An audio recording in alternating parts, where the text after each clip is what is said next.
All right, the multiplicative identity. So, just like the additive identity, there is a number that allows us to get the same thing back as when we started when we multiply.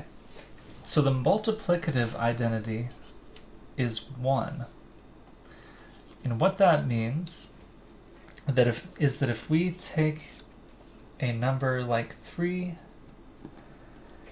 and then we multiply it by 1, so 3 times 1 here, what we're going to get back, we're going to get back whatever we put into it. So the identity of whatever we put in, the identity of 3, it's going to stay exactly the same. So this 3, we multiply it by the multiplicative identity, or multiply it by 1, and we're going to get out 3.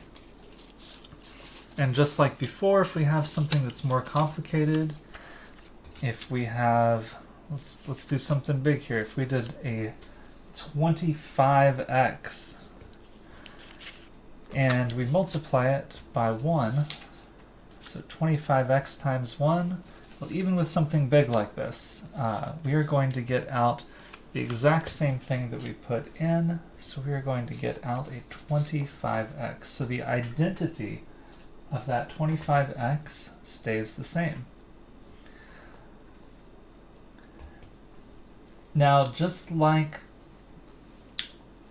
addition and subtraction have the same identity, well, multiplication and division have the same identity.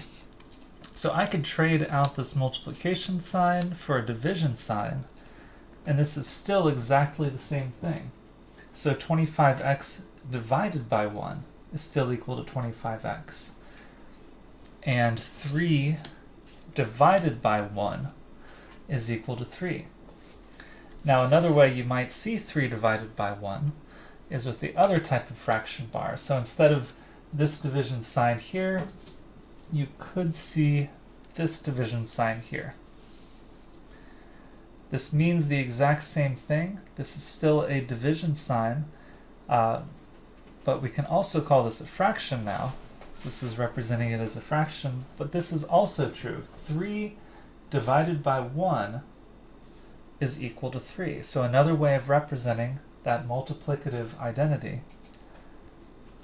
Now make sure you do not mix these up though, because 1 divided by 3, that's 1/3. This is going to be way less than 3. So the order matters with these. It has to be 3 divided by 1. 3 divided by 1 will give you 3. So that's the multiplicative identity.